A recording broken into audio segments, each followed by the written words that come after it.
Welcome back to another Saxton podcast. As we are in between Christmas and New Year's, I have a sober Deuce with me after his celebration Saturday night of the Hearts Division Championship. Welcome in, Deuce. How you doing? I'm good, buddy. We got an NFC East championship, even though it's there's probably a little asterisk next to it, and we're in the middle of one of the best weeks of the year where there's not much to do, and you're just waiting for the next holiday, so I can't complain. I don't think there should be an asterisk. I think that they're playing really good football, and they're certainly the best team in the East. I mean, you got to beat who's on your schedule. I get that. Maybe it's just because I see him every week. I see the holes more than other people. Do, but a win's a win. Completely agree. We'll get right into it with all the games on Sunday this week. We start in Buffalo, where Rex welcomes his old team, the Jets. Obviously, Buffalo is out. The Jets still have a lot to play for, but I think the Bills are going to be up for this game, and I think Vegas will probably make the line that shows that. So I have the Jets minus 2.5. I had the Jets minus 2. It opened 1.5. It's up to 3. Interesting. Assuming Jets minus 3? No, that's correct. Yeah, that's probably fair. They're by far the better team, but road game in Buffalo. I think it's going to be pretty cold. I haven't looked at the forecast today, but I think there's going to be a chance for some cold and some wind, so that might play a factor here. I agree that Buffalo's going to be up for this game, but do you have concerns with Buffalo's secondary against Marshall and Decker and Buffalo's O-line against the Jets' D-line? Yeah, I think the O-line is a big issue. I think this is one of those games where you really got to watch the weather forecast, because if it is going to be nasty, I kind of like Buffalo's attack with Tyrod Taylor being able to gain yards with his leg, and me and you both love Carlos Williams, so I don't know. This is a tough one. I think this is one where you got to check the weather. If it's going to be nice, I lean with the Jets. If it's not, I kind of lean Buffalo with the points. Yeah, I think this is a tough one to call because the Buffalo does have weaknesses the Jets could expose, but it's an emotional game for Rex. I think that the locker room is still with him. I don't think he's lost the locker room in that sense. I agree.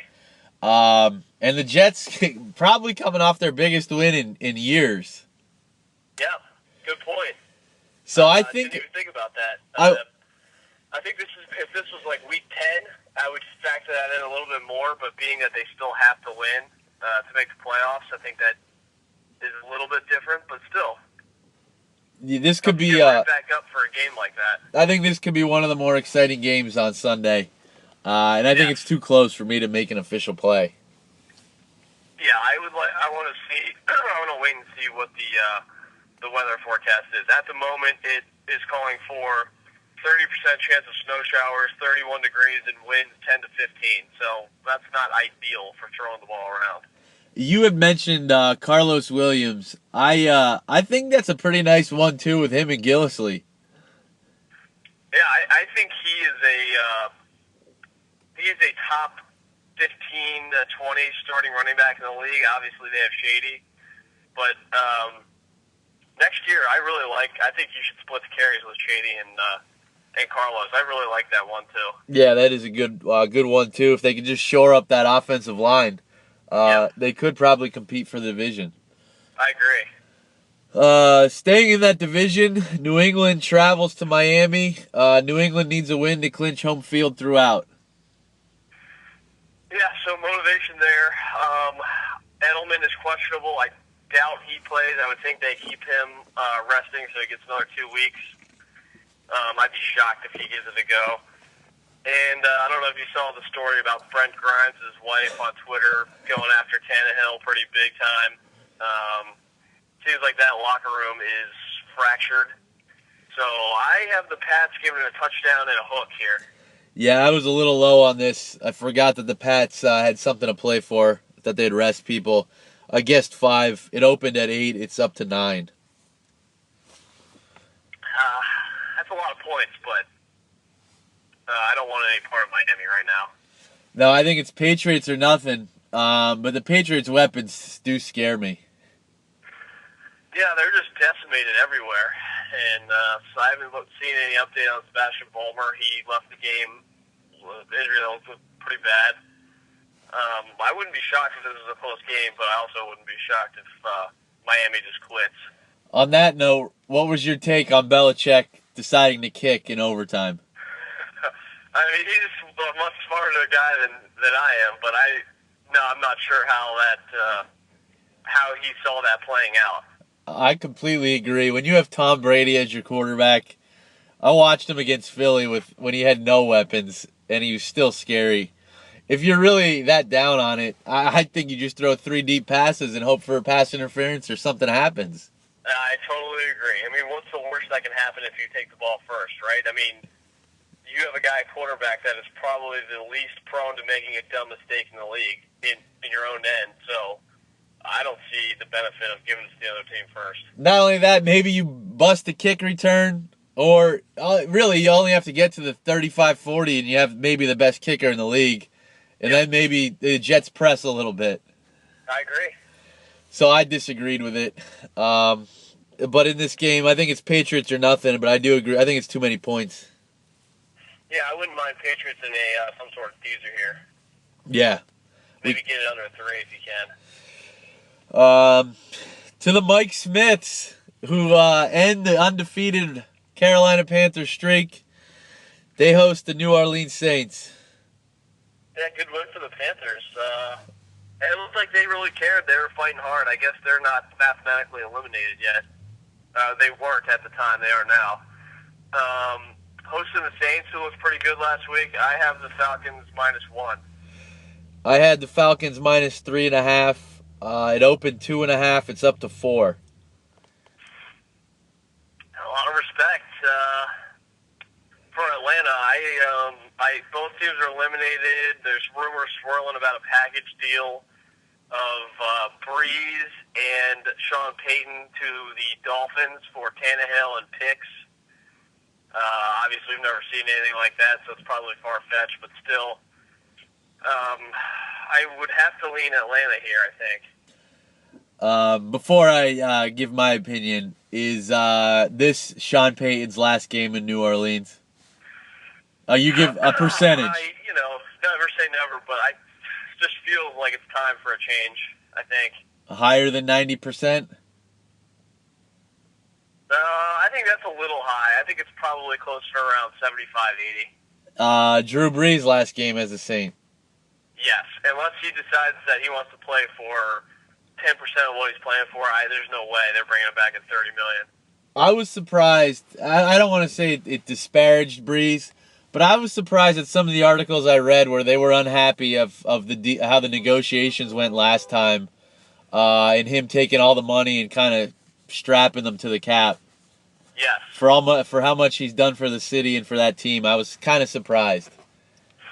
Yeah, I mean, they have the worst cap situation in the league right now, and a lot of it is because of him. So I think he needs to take on some of the blame on how depleted the roster is in talent. I mean, if your cap's that bad, you better hit on every draft pick, which is nearly impossible. Yeah, and to your point, that was a great win for the Falcons on Sunday. You all week had talked about how Josh Norman was probably a little overrated, and Julio Jones exposed him. I actually lean Saints here, though. Yeah, I don't hate either side here. I just like the Falcons. Usually, they're pretty good at home. I will say the Saints defense has played better since letting go of Rob Ryan. So maybe they continue that. I don't feel good about either side making an official play. No, I agreed. I like the balance of Atlanta a little more. Although I will say Tim Hightower, football zombie, has looked really good the last 3 weeks. He has, and the other reason I lean New Orleans is just from all we know about Atlanta, up and down every week, every other week. That's true. Good point. To Cincinnati, coming off that overtime loss last night They host Baltimore, who may have had the biggest win of the NFL this year. Most shocking win for me, at least. Absolutely. Some people say the Rams over Seattle this past weekend, but the Rams usually play them tough. And Baltimore secondary was the worst in the league, and Pittsburgh had the best passing offense in the league, et cetera, et cetera. I just can't get over how terrible the Steelers' passing game looked. I just can't believe they lost that game. Yeah, for weeks, me and you have been hanging the drum of the Steelers going to the Super Bowl. Now they need help to get in to the playoffs. Dude, I was just shocked. I can't believe. I mean, credit to John Harbaugh for getting the secondary to play the way they did. And also, I've beat him up before, especially on this podcast, but kudos to him for that win. Also to Ryan Mallett, who's been all over the league, and he's a head case, but he threw the ball well when he had to. Yeah, well, his arm is just, that ball comes flying out of there. I know he's dumb as rocks, but when he finds a receiver that's open, that ball's there in 2 seconds. Yeah, I don't know if it was the game plan for Pittsburgh or Ben just did not look himself. No, he didn't.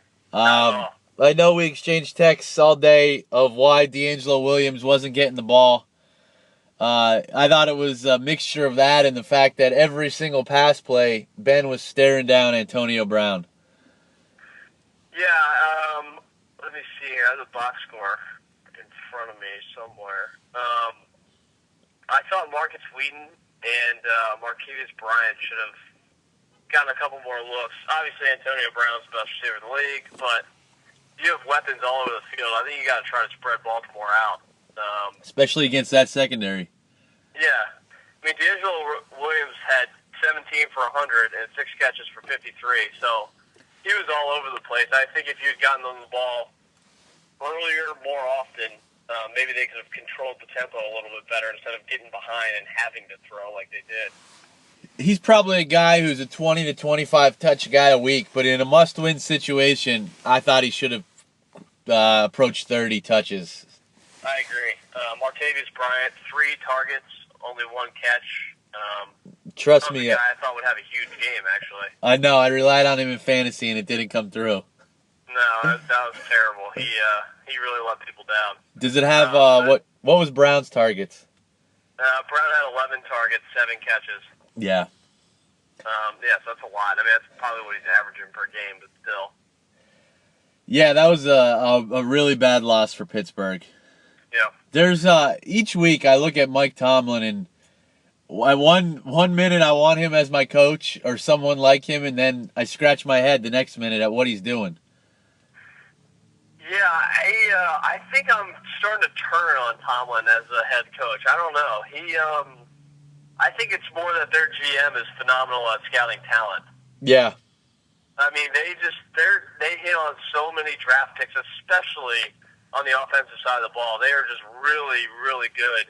Maybe the best in the league at scouting offensive talent. So, I don't know. I feel like they should be winning more. I know that Ben's gotten hurt at some critical times, but I feel like they should be making more runs here. Yeah, agreed.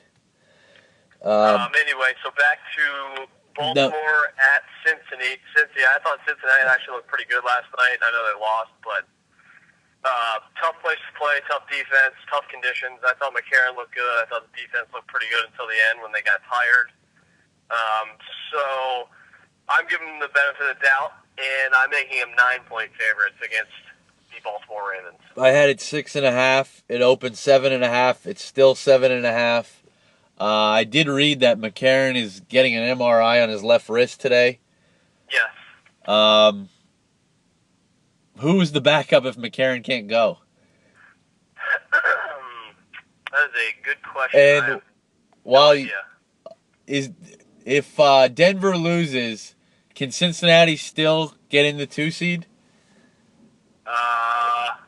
Or would Kansas City then hold the tiebreaker if they won? I mean, I don't know if Kansas City is 1 game back of them both, correct? Yeah. So they would both have to lose, and then I don't know about the tiebreakers. Yeah, I don't know if Cincinnati's playing for anything at all. I think they are, but could be wrong. I think if Denver loses and some other things happen, they still have a chance. Okay. Keith Wenning from Ball State is the third-string quarterback. Wow. Not sure who that is. I don't remember that name either. Looks like he is a rookie, so good luck to you if you have to play. I guess I'd lean Cincinnati, but I wouldn't feel comfortable in it. Yeah, that's a lot of points. I think it's down to around. I think it's to 7 without the hook, and McCarron is a full go. I think I like Cincinnati. Just Baltimore. Can't see him doing it 2 weeks in a row, especially coming off their big rivalry win over Pittsburgh. Right. Agree. So if it gets down to 7, I kind of like the Bengals with McCarron. To Pittsburgh, they traveled to Cleveland. Obviously, Pittsburgh needs to win this game and needs some help. Yeah, I would think that they would come out full fire in here and slaughter Cleveland, but you never know. I have it -7. I said 10. It opened at 8.5. It's up to 10. I think that's more about where it should be. I think that game could get ugly after what happened last week. Yeah, I like Pittsburgh in this spot. Enough to make that an official? I think so. All right, I'm on board with that. I don't know if you saw another video of Johnny Football. He was having a couple beers at Christmas in his basement, and he posted it on social media, so Penn has to have another talk with him. What are your impressions, not taking all the off-field stuff out of the equation on Johnny Manziel? Can he be a starter in this league from what we've seen? Man, yeah, I think he can be a starter based on who else is starting in the league. I thought he played pretty good at Kansas City. Yeah. I mean, he can do some stuff with his feet. I still worry about him as a passer. He doesn't really read defenses fast or quick enough. He likes to take off still, but I think you can kind of coach him out of that over time if you get the right guy there. Yeah, I would like to see him with one more receiver. I think Benjamin's a nice 2 if they had Josh Gordon. And Barnage has emerged. I don't know if it's a one-year wonder thing, but with one more receiver, I'd like to see what he could do. Yeah, I would like to give him a full year with Josh Gordon. Is Josh Gordon going to be a member of the Browns next year? I believe so, yes. You think Mike Pettin will be back in Cleveland next year? I do not. I think they are going to clean house. Again, I think GM and coach are gone. Wow, you think Farmer's gone? Yeah, I think just based on their track record, I just don't see how they keep everybody. Yeah. I mean, especially Farmer. I mean, they missed on every draft basically the last 10 years. Yeah. Yeah, that's an interesting situation there. They almost need to just go to New England and rate everybody they can. Yeah.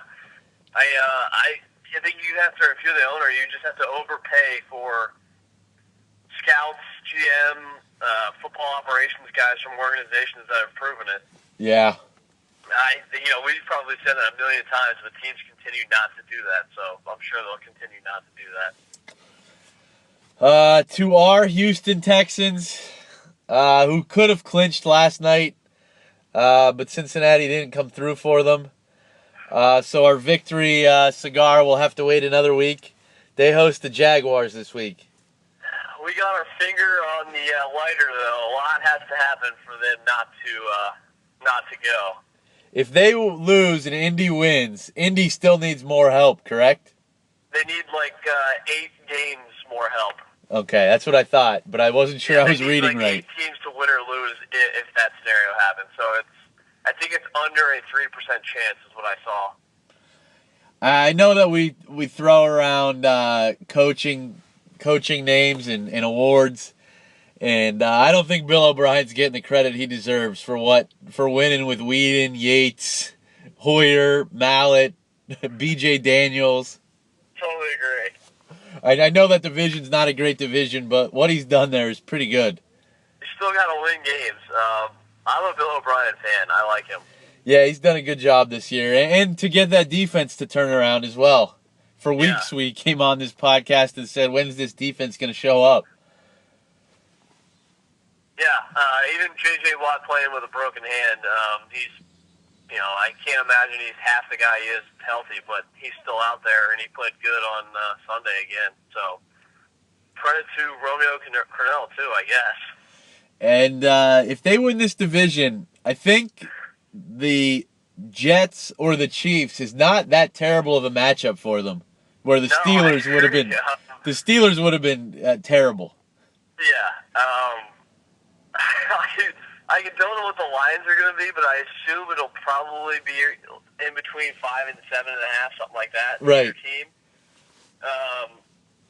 But it's not a terrible matchup because neither quarterback scares you. Right. So yeah, I agree. I mean, I wouldn't pick them right off the bat, but they'd have a chance at least.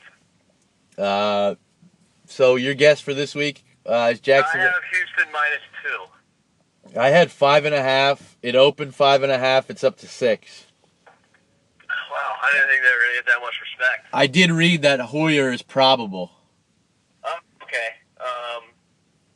I did not know that. That is probably a full point upgrade over Brandon Whedon, I think. That is according to Vegas insiders. Okay. Oh boy, I don't know if I could take a side though. That's a little too many points. I agree. Obviously, the Jaguars let us down last week, and I just feel like that's a team that I have no idea what they're going to do week to week. Yeah, I worry about riding the Texans and then the Jags offense just exploding because they do have that capability. Yeah, they do. So I'm staying away. Does Gus Bradley get another year? I think so, because if you're picking a team the one team that you think is really on the rise, it has to be them, right? Yeah, I think so. I would like to see that defense with Fowler back next year.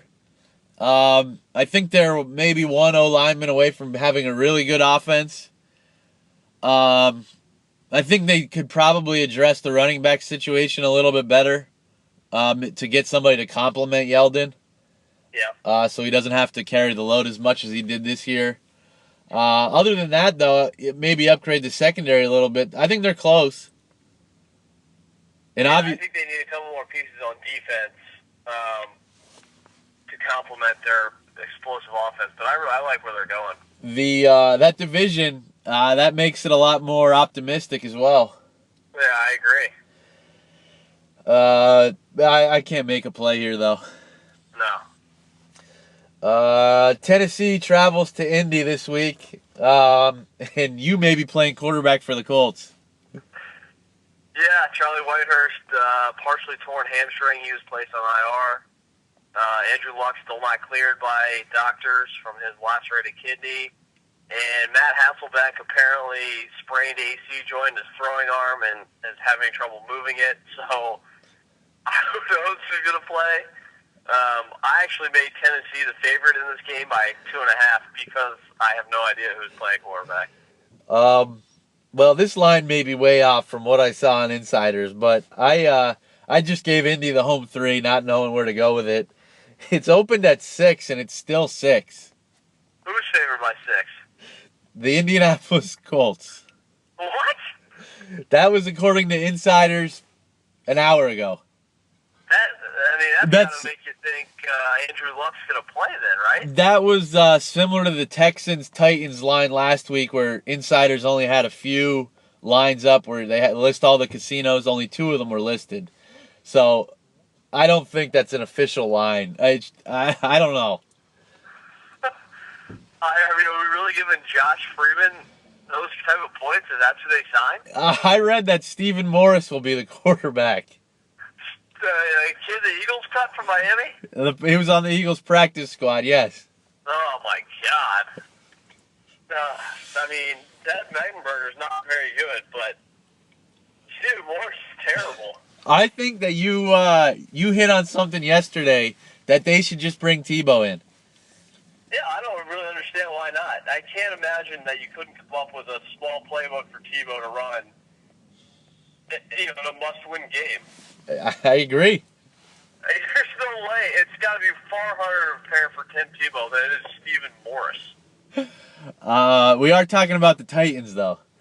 Yeah, I mean, the Titans stink, and the Titans have an incentive to lose this game as they would be on the clock, I believe, for the number one overall pick. Who else is in the running for that one pick? I haven't followed it that closely. The Chargers? Let me see here. I mean, if you're Tennessee, you want no part of winning that game, I don't think. Let's see here. Miami's 5-10. Cleveland is 3-12. Tennessee is 3-12. San Diego and Dallas are both 4-11, as well as San Francisco. So Yeah. if Tennessee loses, they clinch it. So it's probably going to be them or Cleveland. Correct. It'll be them or Cleveland, I think, because not both of them aren't going to win. Well, Cleveland would be more interesting because I think Tennessee will take the kid from Ole Miss, the tackle, Tunsil. Yes, or Joey Bosa, maybe. Yeah, but Cleveland would be interesting. Would they go Paxton Lynch or another quarterback? Yeah, who knows? I guess it depends who's the GM. That would be fun, actually. Yeah, I agree.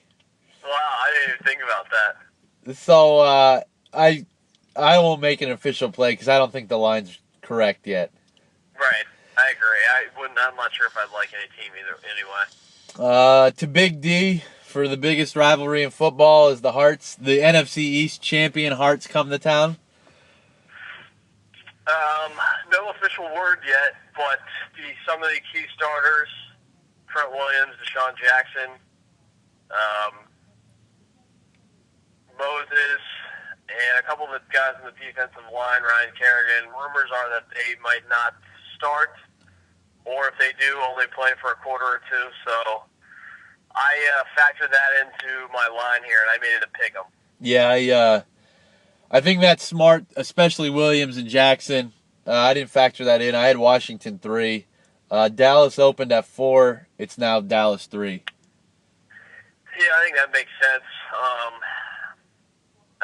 I'm not a big Kellen Moore guy, but I just don't see Washington play. I don't know who's going to play quarterback for them.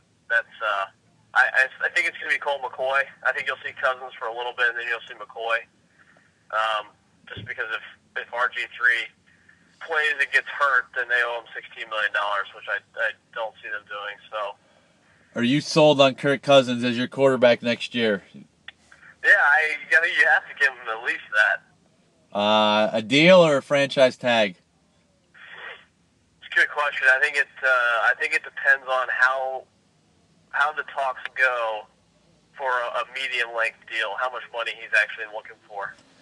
And then my other question is your thoughts on the job Jay Gruden's done this year. I think he's done a pretty good job. I still don't like the running style that he has implemented. I don't think it works with the offensive linemen they have. The offensive linemen are really good at pass protection, but they can't run the ball right now, and I think that's going to come back to bite them. He has a trouble with game planning once they're down 10-0 or something. He has trouble game planning or switching his game plan. He just starts to chuck the ball around, and Kirk Cousins is good, but he's not the player that's going to come back from that type of deficit and win you a game unless they're playing Tampa or something like that. So I think he's done a good job. I still think it's more coordinators than Jay Gruden this year. I think Joe Barry's done a really good job with the defense, trying to patch holes. Better than the job Jim Haslett did? Jim Haslett's in my all-time Hall of Fame for shittiest coaches in America. Well, he's now the defensive quality coach for the Penn State Nittany Lions. Good luck. Your defense is about to get a crap. Any official play in this game? No, I can't. I would like the Redskins if the Stars were playing, but can't do it with not knowing who's playing. Staying in the NFC East to the Meadowlands, Eagles, Giants. Man, I'm so disappointed with the Eagles, too. That was just an embarrassing game for them, I think. I have the Giants -2. I had the Giants with the home 3. It opened 3.5. It's 3. I'll let you talk about this one because I don't know what to expect from Philly. Is this Tom Coughlin's last game as a Giant? Yeah, that's a good question. I think both teams have a little bit to play for their coach, right? Everything variable-wise points to the Giants to me, in that I think this is going to be Coughlin's last game, and I think Odell Beckham could break the NFL record for catches and yards this week. I do like the Beckham angle. Philly secondary is not good, and I like the revenge or Odell being mad factor. But this is the type of game which Philly needs to lose, and Chip will pull out all stops to win this game. Right. Well, I feel like I like Chip Kelly in these type of games right here. Yeah, this is your bread and butter Oregon, Arizona game where it means nothing and he wins. Right. He can just do whatever he wants because the game doesn't mean anything. Yeah, I read that they could become, they could get as high as 6 to 9 in the draft with a loss. Is there, where do you want to go in the draft if you get, say, 6th pick? I want, hopefully the kid, the Stanley tackle from Notre Dame still on the board. I think you get your bookend tackles with Lane Johnson and Stanley, and then address the defense from there. Yeah. So Chip's going to be back then. Yeah, Chip will be back. Even if they get smoked in this game. I think, yeah. He's got 2 years left on the deal. Lurie is the biggest. He doesn't have the balls. I was trying to be politically correct. He doesn't have the balls to. I was going to say, you got to just say it. He doesn't have the balls to do anything to Chip. He was given his money by his mommy and daddy and has never had to stand on his own 2 feet in his life. So he doesn't have the balls to fire Chip. Chip probably deserves another year. I just don't think he could get the job done. So 2 questions for you for the future then, since we're on the Eagles. DeMarco Murray, is he an Eagle next year? Yes. Wow. I think that's a bit of an upset. Jason Peters, is he an Eagle next year? That is more unlikely, I think. I think ideally they would like to move him to guard, but I don't know if he'd be willing to do it. And I don't really know what his body's like. He may retire. He was getting beat by guys that I don't even know their names. The only other time I saw him get beat this year was against Beasley in Atlanta in Game 1. And this week he was terrible. Yeah, I heard a rumor, or I read a little rumor that he pulled himself out of the game because he didn't want any part of whatever the team was doing. That's come up twice this year. And he's made a comment that he plays for the owner and not the coach. Wow. So I guess he doesn't see eye to eye with Chip then. No. I think Chip has kept him around because of how good he has been and the fact that he's kind of a leader on the team. So you think the core of the team will be back next year for the most part? I think that they will try and re-sign Bradford. I think they'll address the offensive line and hope that gets Murray going. I think they'll try and upgrade wide receiver through the free agency, maybe a later round draft pick. The issue is the defense. Chip sunk a lot of resources into the defense last year, and it's not very good. Yeah, I like Malcolm Jenkins a lot, but and it's easy to say their secondary is bad, but their linebacking core stinks. Yeah, that was going to be one of their strengths this year going into the season with Kendricks. I don't know if he's regressed or he's still hurt. Kiko Alonso can't play unless he's still hurt and hasn't gotten over that ACL yet. I don't know. But he just looks terrible. Connor Barwin probably is what he has done this year. Last year was probably an anomaly with 14 sacks. Brandon Graham's been pretty solid, and Hicks gets hurt. So, yeah, and D'Amico Ryans is probably closer to the retirement than anything. Oh, yeah. He's been a good player for a long time, but I think he's on his last leg. No, but you go to the secondary. Maxwell is what he is. He got paid too much money where they had no choice but to pay him that much money. Right. I still don't know if Nolan Carroll could play opposite him for 16 games. And Rowe's probably a slot corner or more of a safety. And Walter Thurman's a free agent. So you have to address the defense again. I think Bill Davis will be the fall guy, and probably should be. But I don't know who's going to want to come in and be the coordinator for a defense that's on the field for 80 plays a week. That was my next question. He's shown no penchant to want to switch his system. I think he could stick with that system, but go more New England-like, where they rush to the line, read what the defense is doing, and snap the ball, 3 to 10 seconds on the clock rather than 25. Yeah, because that still allows the defense not to substitute. Right. I don't know how much breath you can catch in 20 seconds, but I just don't know. I think it's an effective way to play offense, but I don't see how you could win and sustain that for a full season with your defense just being gassed every second half. No, the last 2 years, the defense has clearly worn down. Yeah, I mean, the second half, especially against Washington, the defensive line guys were just standing up half the plays. Well, not only that, if the offense goes 3 and out, the only time you have on the sidelines to catch your breath, you're also trying to look at the iPad or whatever they have or make adjustments. They go 3 and out, you don't have a chance to do anything. Right. Yep. So, Chip's going to be back. I think he probably deserves another year to try and fix his mess. I just don't trust him. Yeah, I agree. I think you have to give him another year. See what he does in the draft again. It's hard to, 2 years, 3 years is not a lot of time in the NFL, especially the first year. You're playing with somebody else's players for the most part. So, yeah, I think I agree. I think the Eagles are going to look pretty similar personnel-wise next year.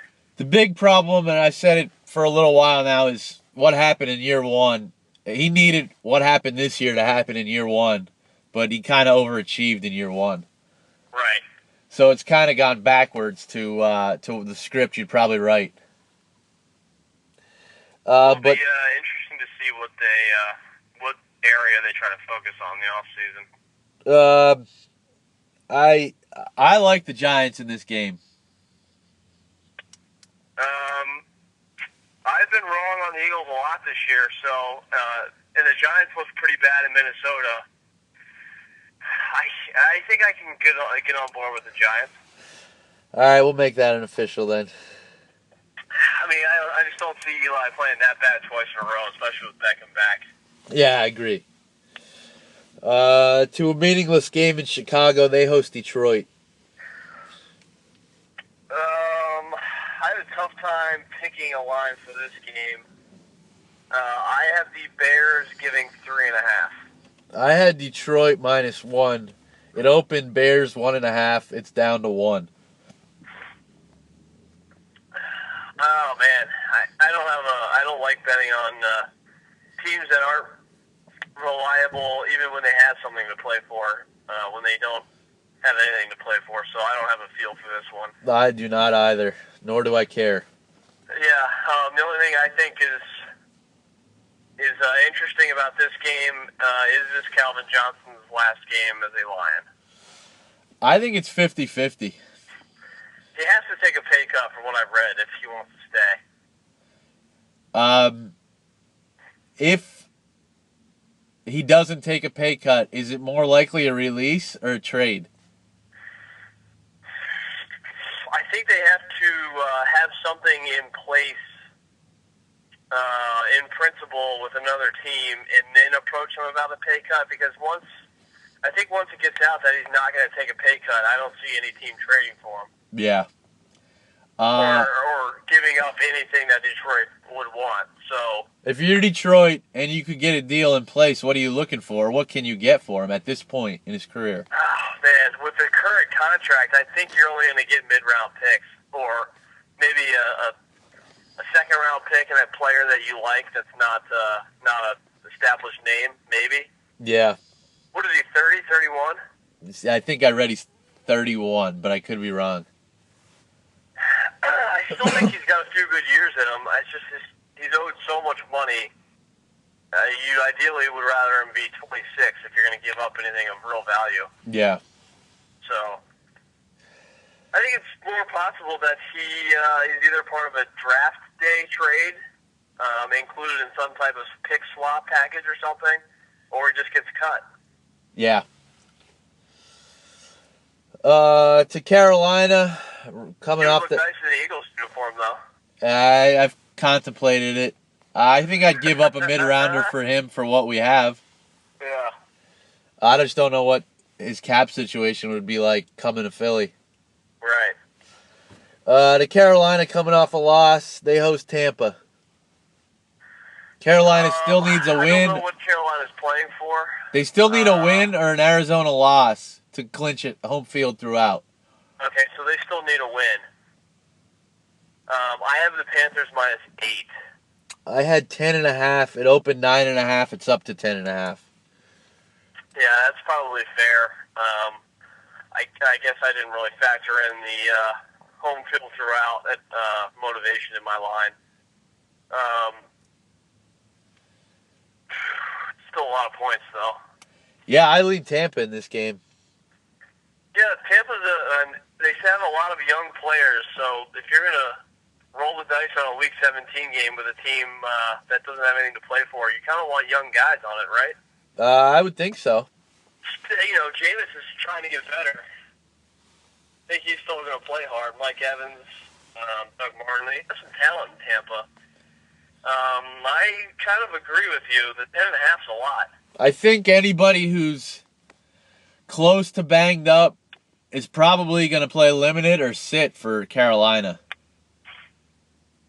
I agree, especially in the second half. Yeah. I can see this as a backdoor, yeah. Classic backdoor game here. Official? Man, we've gotten burned with Tampa a few times, but I think we hop on the wagon one more time and go against Carolina. Yeah, might as well. It's week 17. Last week, why not? To the red-hot Kansas City Chiefs. They host Oakland. Kansas City still has a chance to win the division. 9 in a row? I think they've won? I believe so. Yeah, they were 1-5. So, they were almost dead and buried. I don't know if we did bury them, but pretty impressive what Andy Reid's done. Absolutely. With a team that I don't think's that talented on offense. No. I have the Chiefs -8. I also had 8. It opened 6.5. It's still 6.5. A little low, maybe. They didn't look too good against Cleveland last week, and I always worry with a team that can't or has trouble scoring given more than a touchdown. This is just under the touchdown, so I feel a little safer, but not safe enough, I don't think, to make it official. I completely agree. Great send-off last week for Charles Woodson. Yeah. Happy for him. I think he'll be a first-ballot Hall of Famer. I think he's one of my more favorite players in the last 15 years or so, on defense at least. Yeah, we talked about it last week that he's probably a top 5, top 7 secondary guy ever. Yeah, at least he's just so versatile, and he's had one of those Rod Woodson types careers where he moves to safety. After 10 years, he's been one of the best safeties in the league now for 5 or 6 years. So versatile. Maybe it's nostalgia from the Michigan days, the two-way player, but he's been pretty fun to watch. It was a nice run this year on the wagon. Yeah, them and Jacksonville are the two teams that I really like going forward the next couple of years. Yeah, I think we took them at least to week 14 or 15 this year. That Pittsburgh loss was the big one that really hurt. Yeah, they're probably too good to hitch our wagon to them next year. I think too many people know about them, so it was a good run, but we're going to have to find someone new next year. Yeah, after 12 years, it finally seems that they have pieces in place to move forward.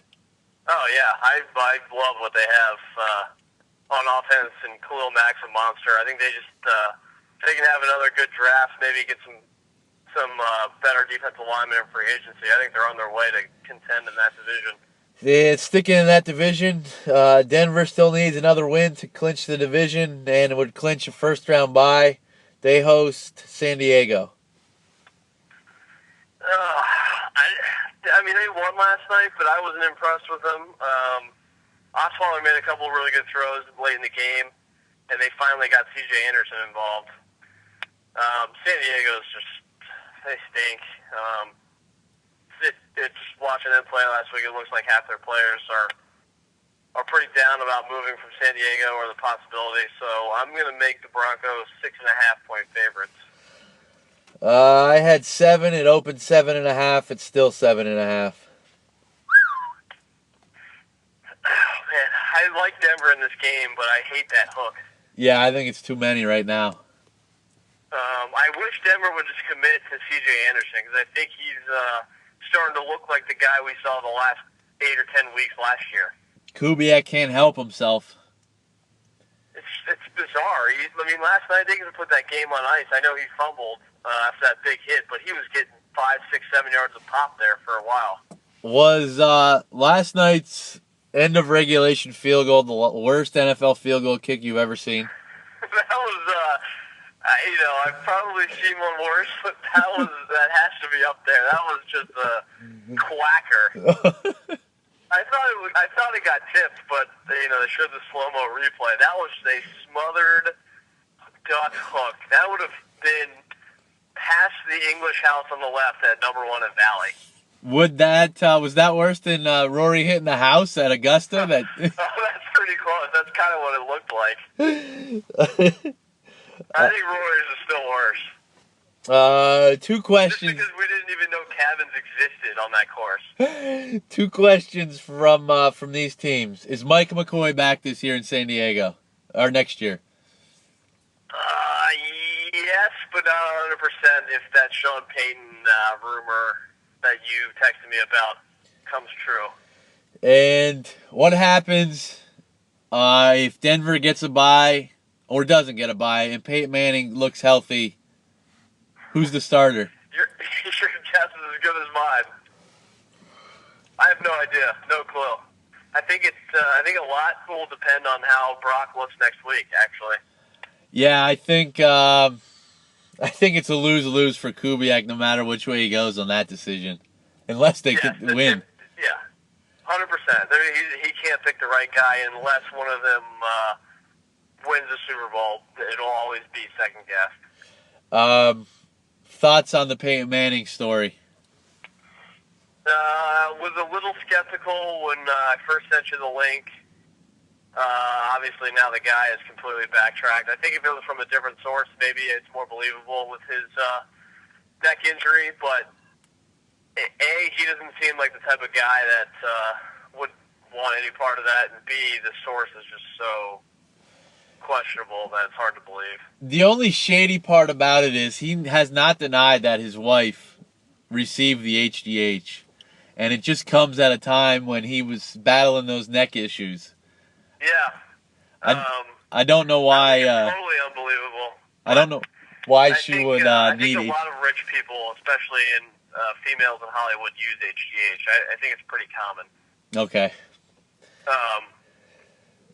The list of people, if you just Google famous people to receive HGH, the list is pretty staggering how many actresses and actors have been linked to it. So, I've been pretty set that I think they should. It's safer than just blowing yourself up with steroids. So. Oh, I agree. I think HGH should come back to baseball as well.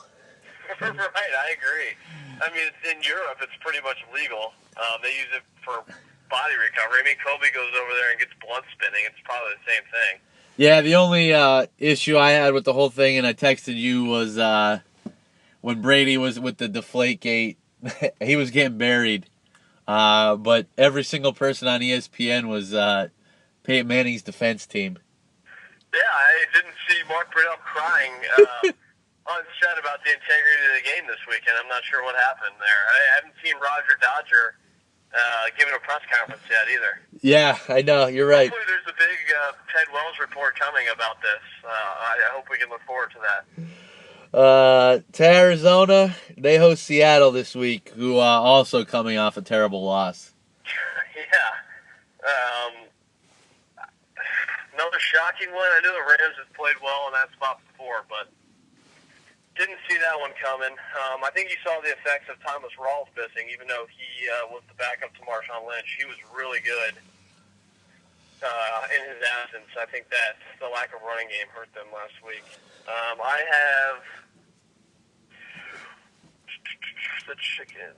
Did I not make a line for this one? I have the Cards minus 3.5. I had the -4. It opened 3.5. It's up to 4.5.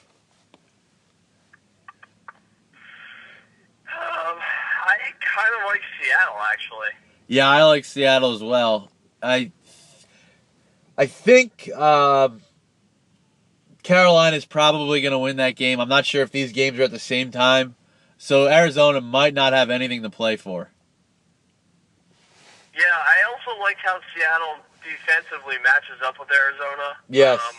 I think they can get some pressure on Palmer, which obviously is what you have to do with all his weapons. The one guy I worry about, just like in the Philly game, is David Johnson. He's been really good, and he's very tough to cover out of the backfield. Yeah, I agree. And I think to beat Arizona, Russell Wilson is the type of quarterback that can. They blitz so much. See this as a game where he has a huge game, 250 plus passing and close to 100 rushing. An official. I like Seattle. Yes, I'm ready to go official. I saw Marshawn Lynch is progressing and may practice this week as well. All right, that's an official. To San Fran in a meaningless game, they host St. Louis. Let's see here. I have the Rams -2. I said the same. It opened 3.5. It's still 3.5. Don't care and not much to say. Completely agree. My only question is Jeff Fisher back? I guess. I don't know. Yeah. If they want to go 8-8 again, I guess so. And then lastly, Sunday night for the NFC North, Vikings at Packers. Finally, a meaningful game here. This should be a good one. Probably the best game on the board. I might have gone too high, but I have the Packers -4.5. Yeah, I'm in the same boat as you. I said 4. It opened 3. It's still 3. Interesting. Wow, just the home field. I really like Minnesota's running game, but the Packers defense has been pretty good this year. Making Minnesota one-dimensional in Green Bay shouldn't be too difficult. I think this game comes down to the Packers offense, which has looked pretty bad. Yeah, I completely agree. I think it's basically the Packers offense against Teddy Bridgewater. Can Teddy Bridgewater win this game? Both defenses have been pretty good this season. Minnesota's defense has been really good. They have some very good young players in that defense. They destroyed the Giants this past week. But, yeah, I think it comes down to if Green Bay can score or not. I'm not sure if they can. If I had to make it an official, I would go Green Bay, but I have questions about their offense. I would do the same, but I agree. I lean Green Bay, but Minnesota's defense is good enough where I could see another dud from the Green Bay receivers. Yeah. I've said it probably 100 times this year. I think Eddie Lacy is the key to the game. Yeah. Is he going to get the ball? Right, exactly. So we went 3-3 last week, 1-3 in the NFL, 20-13 on the year. The officials I have: Pittsburgh -10, the Giants -3, Tampa +10.5, and Seattle +4.5. You okay with those? That's a lot of officials for Week 17, but guess you got to roll the dice. To the bowl games. I'll just run through them. You tell me if you like anything. Starting today, Cal -7 against Air Force. Boy, I think Cal has far better talent, but I think we said this last podcast. We like the Armed Forces in bowl games, so I kind of lean Air Force here. I do too. I don't know if I like it enough though to make it an official. No, I don't think so. North Carolina -4 against Baylor, and what should be a fun one. I lean Carolina here only because of all the injuries and suspensions that Baylor has sustained. Yeah, I like Carolina too, but I don't trust them enough. No, I mean, Baylor's one of those teams that's hard to bet against. Colorado State -3.5 against Nevada. I have not watched either of these teams this year. Just reading about them, I kind of lean Colorado State, but I'm in the same boat. LSU -7 against Texas Tech. I like LSU here.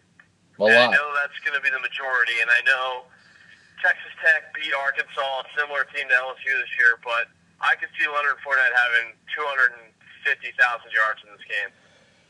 I think LSU could match up defensively pretty good against Texas Tech. They should be able to generate pressure.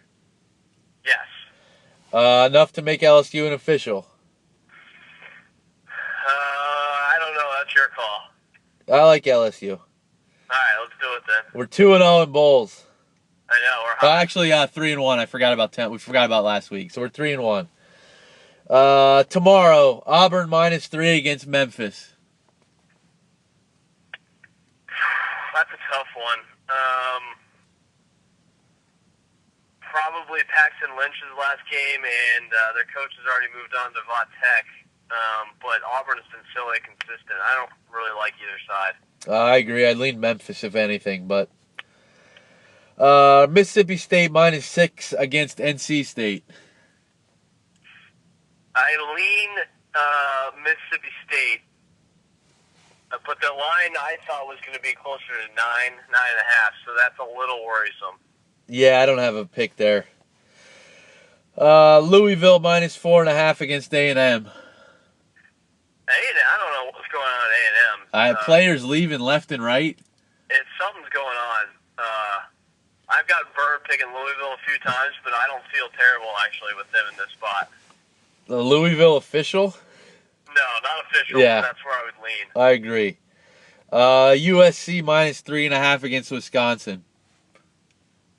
Oh God, I wanted this game to be 3 because I'd like USC, but I don't like the hook. I actually like Wisconsin in this game. All right, well then with the hook, I don't hate that. I don't know if I like it enough to be official though. Their offense can't generate points very well. It scares me in bowl games when offenses can't score. Yeah.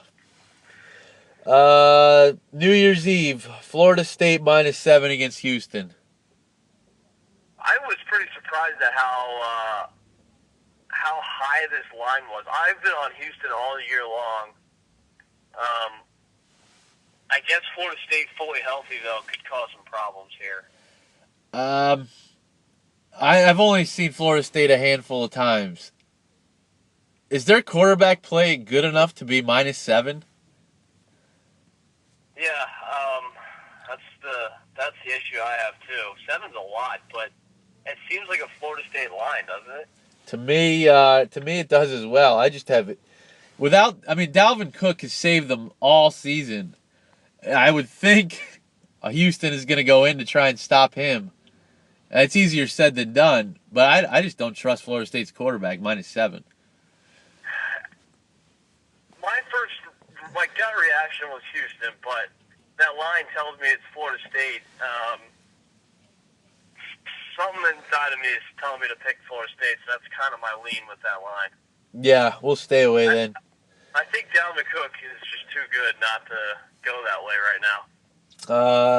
New Year's Eve night, the playoff games. Alabama now up to -10 against Michigan State. Wow. That just seems like so much, doesn't it? Yeah, it does. I know that Michigan State's probably doesn't have the offense that gives Bama fits, but Connor Cook's a senior, has been in all kind of spots, and I like Michigan State's defense. Yeah, you would think they're just going to sell out to stop the running game here. I agree with you. Bama's defense matches up well against what Michigan State likes to do, but 10 just seems like a ton of points. I agree. I like Sparty. I lean Michigan State still. Maybe I change my mind as we get closer, but I still like the 10. Sparty official? Yeah, I think so. All right. Oklahoma 3.5 against Clemson. I like Oklahoma. Still like Oklahoma. I think actually Oklahoma is my favorite to win it all. Well, then I guess you liked them enough to be an official.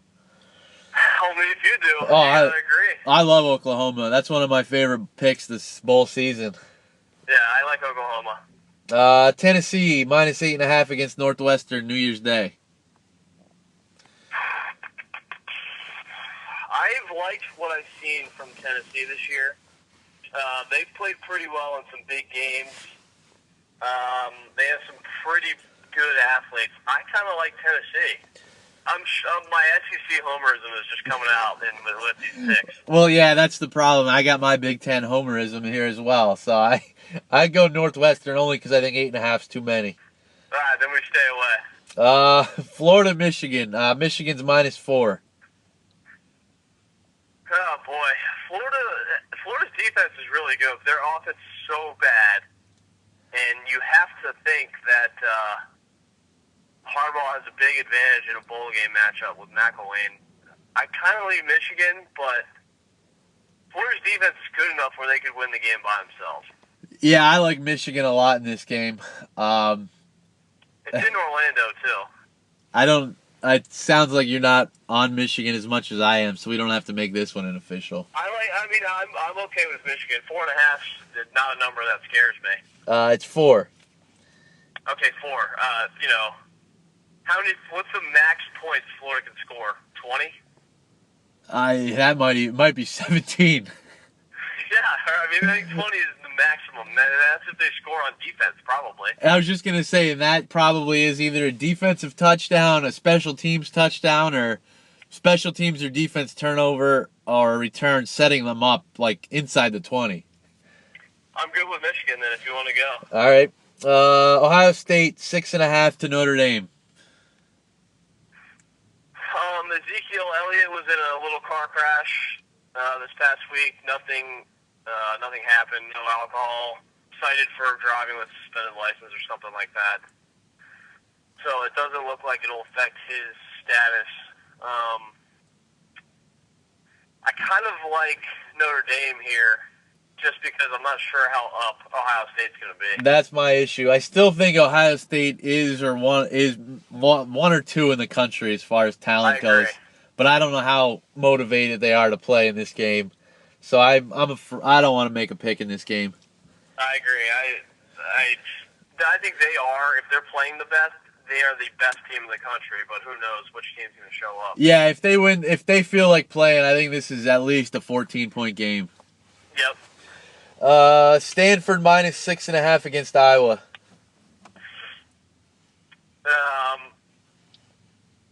Pretty similar teams here.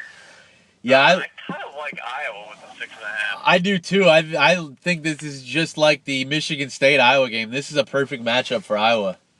Yeah, I know we're on the Big Ten train now. I feel like we're rumbling down the tracks here with the Big Ten, but I think that's too many points. Iowa official. I guess so. Even though I've been against Iowa all year. Mississippi -7 against Oklahoma State. Oklahoma State was 10-0 at one point. Now they're playing in the Sugar Bowl. I kind of like Ole Miss here.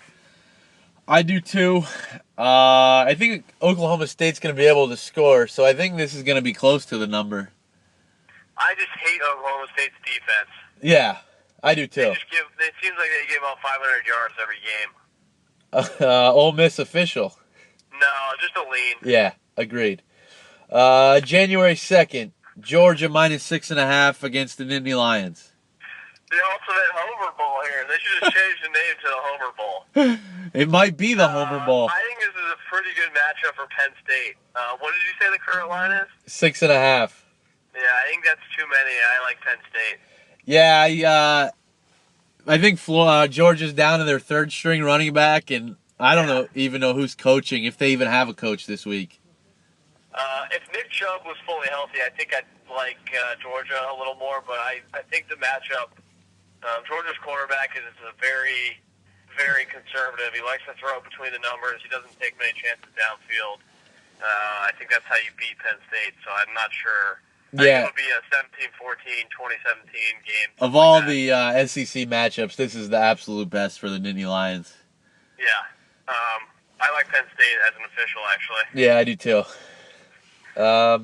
Arkansas -13 against the Fighting Snyders. Two teams that I know I've been on most of the year. Yeah.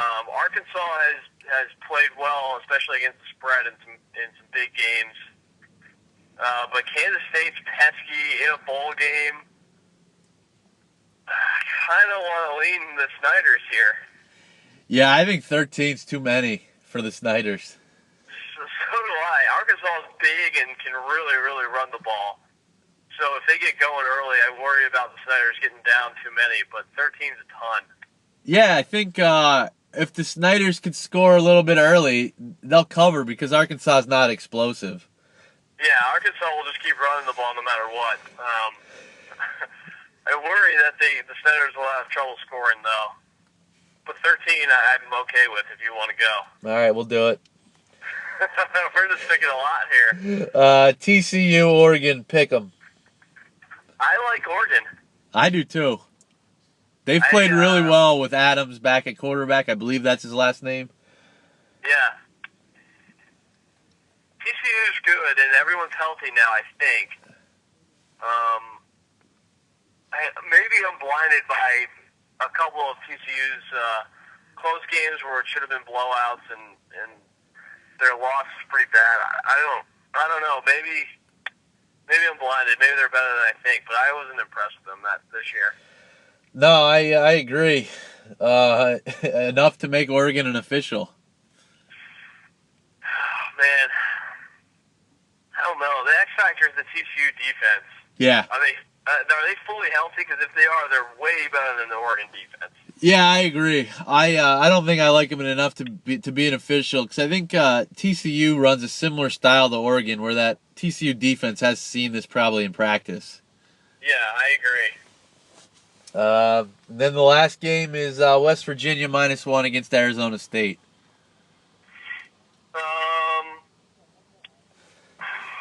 I would lean Arizona State here, but I don't feel really good about either side. Yeah, I don't have a feel. So the officials, LSU tonight -7. New Year's Eve, Michigan State +10, Oklahoma -3.5. New Year's Day, Michigan -4. Iowa +6.5. January 2nd, Penn State +6.5, and Kansas State +13. So we got 3 favorites and 4 dogs. That is correct. I like it. I like our spread there. We're heavy on the Big Ten, though, which is a little worrisome. You think Bama wins that game, though, against Michigan State? I do. All right, what's your Alabama-Oklahoma line? Bama -3. Yeah, I think it's right. Between 3 and 4, I think it will open at. Yeah, I think if it's more than 3, I like Oklahoma. And as much as I hate to say it, I like Oklahoma.